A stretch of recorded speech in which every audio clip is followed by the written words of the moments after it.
Halo, Assalamualaikum warahmatullahi wabarakatuh. Apa kabarnya teman-teman? Semoga selalu dalam keadaan baik, bahagia, sehat semua, dan berlimpah rezekinya.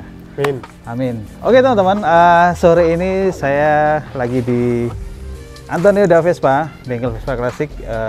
Kebetulan saya ketemu ini sama Mas Adi. Ya. Gimana kabarnya Mas? Alhamdulillah, baik Mas. Alhamdulillah ya, sehat ya? Sehat. Yang penting sehat ya? Yang penting sehat. Sehat. Masih bisa makan. Masih bisa makan. Oke teman-teman, kebetulan kita lagi santai, kita lagi di bengkel. Kebetulan Mas Adi lagi servis ini, saya tarik saja ngobrol sebentar nih. Mas, kita mau sharing nih sama teman-teman ya kan? Boleh. Kemarin ada beberapa teman-teman yang tanya, Mas kalau mau beli Vespa, gitu, itu apa aja sih yang mesti diperhatiin gitu Mas? Nah, saya lihat kemarin kan Mas Adi kan baru dapat Vespa juga tuh, ya kan? Terus kadang juga kan nemenin teman-teman kalau ada yang mau beli Vespa. Itu kalau menurut Mas Adi mungkin teman-teman punya persepsi beda-beda ya? Iya Mas, mungkin. Tapi kalau menurut saya pribadi kalau ya Mas Adi apa yang perlu diperhatikan kalau beli Vespa? Apa pertama ya Mas, pertama itu ya surat-suratnya harus lengkap pertama. Surat lengkap ya? Surat lengkap, STNK, BPKB. Syukur-syukur ada faktur malah. Nah, syukur-syukur ada fakturnya dari tahun pertama kalau bisa ya Mas, kalau bisa. Terus dicek nomor rangka, nomor mesin. Nomor rangka sama nomor mesinnya harus apakah cocok ya, tembus ya? Tembus sama BPKB, STNK-nya. STNK, BPKB harus cocok nomor rangka sama nomor mesin. Nomor mesin. Posisinya setiap Vespa beda-beda ya Mas ya? Setiap Vespa beda-beda. Nomor rangka sama nomor mesin nanti kapan-kapan kita bahas teman-teman. Oke, kemudian yang kedua apa Mas? Body Mas, kalau saya pribadi. Body ya, body. Lebih ke body.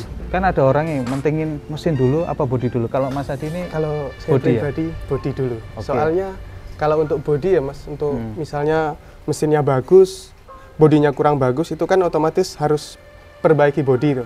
Perbaiki body itu kan ya rata-rata karena Vespa bahannya kan besi itu Mas, seperti mobil. Itu kan mungkin memerlukan waktu yang lama. Kalau saya pribadi loh, pasti akan lebih lama di bengkel, yang seperti keropos, ngelas dan lain-lain. Kalau saya pribadi sih dari body ya. Oke Mas, body dulu. Sebelum kita lanjut bagian body mana saja ya kan? Iya.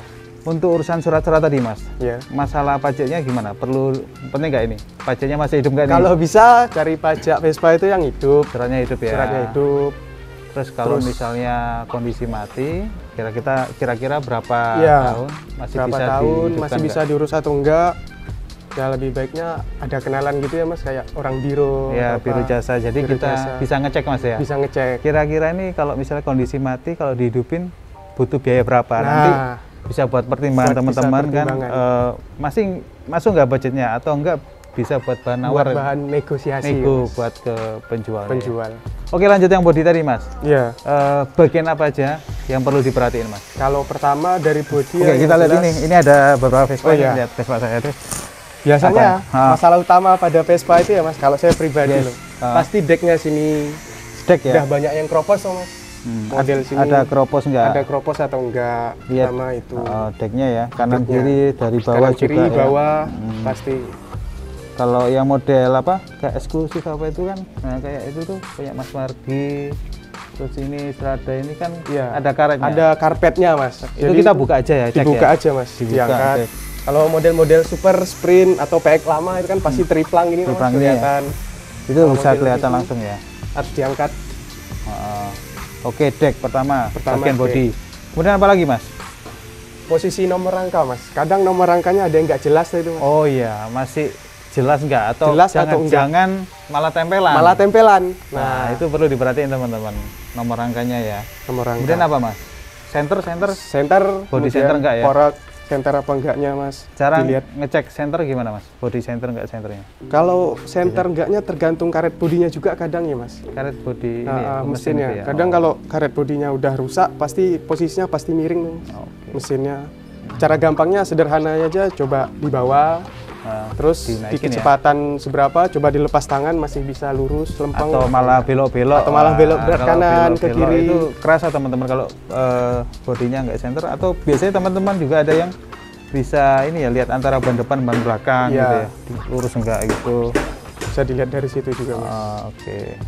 Oke, center, body center. Jadi deck, body center. Body center. Kemudian apa lagi Mas? Nomor rangka tadi. Nomor rangka ya. Panel Mas. panel seperti kayak rating. Oh, kalau yang ada ratingnya ya. Super Sprint kan nggak ada rating atau seperti eksklusif. Biasanya suka kropos tuh Mas pas di bagian ratingnya itu. Oh itu, oke. Itu body ya? Body Mas. Di bodinya. Oke, fork ya? Fork. Oke. Terus apa lagi Mas? Yang ketiga. Setelah body yang ketiga? Kaki-kaki Mas. Kaki-kaki ya? Oke. Kaki-kaki yang diperhatiin gimana cara ngeceknya nih? Shockbreakernya masih berfungsi dengan baik atau enggak? Coba, ya. Soalnya shockbreaker lumayan juga sih Mas harganya. Lumayan, depan belakang itu buat bahan pertimbangan budget tadi. Oh ya, terus ini Mas yang shockbreaker itu kan ada kaitannya dengan ini bodi belakang biasanya kalau sini ya. Oh iya Mas, kalau itu di Super Sprint biasanya itu sering ya. Yang sering. Jadi karena ini teman-teman hati-hati kalau shockbreaker mati lama nggak diganti-ganti itu biasanya bisa merusak ini ya bodinya nih Mas. Ini kan sering kadang lihat Vespa sininya udah dilas kerusak, itu bahaya teman-teman. Itu jadi pertimbangan juga. Oke, itu termasuk bodi. Kemudian kaki-kaki ya Mas. Kaki-kaki. Shockbreaker. Terus apa lagi? Biasanya ban velg ya. Biasanya kan ada yang udah nggak klik nggak lurus ya velgnya. Laker. Oke. Terus apa lagi Mas? Yang keempat baru ke mesin kali ya Mas? Baru ke mesin. Oke. Karena Mas Adi ini lebih mengutamakan bodi dulu. Soalnya teman-teman juga ada yang saya mending mesinnya dulu baru bodinya. Kalau Mas Adi ini mending bodinya daripada mesinnya. Soalnya memperbaiki bodi lebih lama, makan waktu. Pertimbangannya itu ya. Jadi kalau memperbaiki bodi teman-teman misalnya ngelas, ngecat itu waktunya juga cukup lebih lama teman-teman daripada kita perbaiki mesin. Kalau mesin berapa lama sekali? Ya tergantung bengkel juga ya Mas. Nggak sampai sebulan lah. Nggak sampai sebulan lah. Kalau benar-benar digarap loh. Iya, kalau nggak antri dan sebagainya ya teman-teman ya. Oke, mesin apa Mas? Mesin paling sederhananya ya kita lihat dari komponennya masih lengkap apa enggak, kayak tutup karbu. Oke.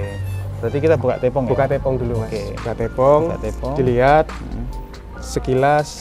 Terus ada rembes nggak ya? Ada rembes apa enggak yang di sebelah sini itu ya Mas.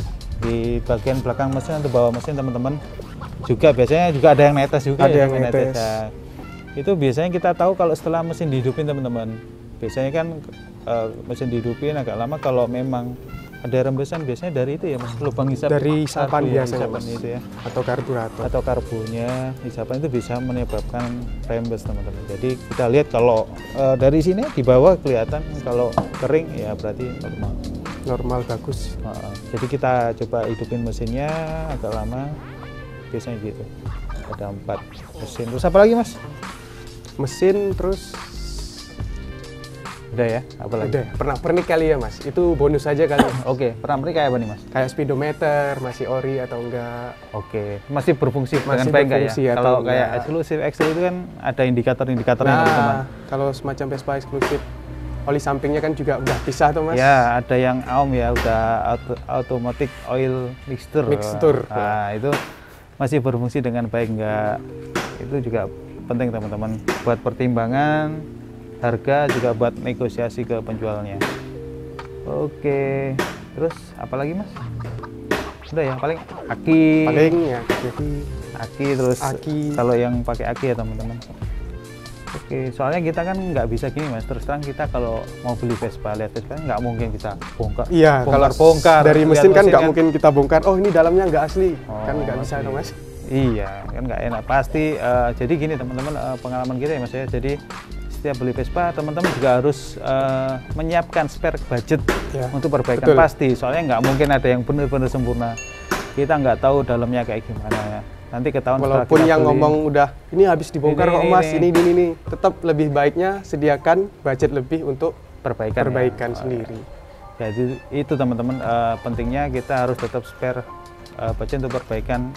Jadi setelah beli biasanya kita langsung bawa ke bengkel, kita servis, cek mesin, kaki-kaki semua biar diberesin. Jadi kita tetap harus spare budget biar lebih nyaman. Oke teman-teman, ada berapa hal? 5 ya mungkin ya? 5 Yang pertama surat nomor mesin, surat menyurat, nomor mesin, nomor rangka, terus tembus pajaknya, terus yang kedua bodinya tadi ya, berbagai macam bodi. Ketiga mesin, sebelum mesin tadi ada apa ya? Bodi terus panel-panel ya. Oh, panel-panel. Kaki-kaki. Ya. Kaki-kaki dulu. Jadi pertama nomor mesin, nomor rangka dengan surat-suratnya harus cocok, tembus, pajaknya juga. Kemudian yang kedua bodi. Terus kemudian yang ketiga panel-panel, kaki-kaki. Ya. Yang keempat mesin. Teman-teman. Kemudian yang kelima jangan lupa siapin budget. Ya. Tetap kita harus punya budget untuk perbaikan. Ya tetaplah namanya motor tua, pasti ada perbaikan.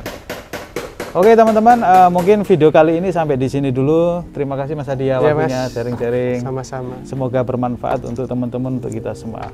Oke teman-teman, sampai jumpa di video berikutnya. Assalamualaikum warahmatullahi wabarakatuh. Gas!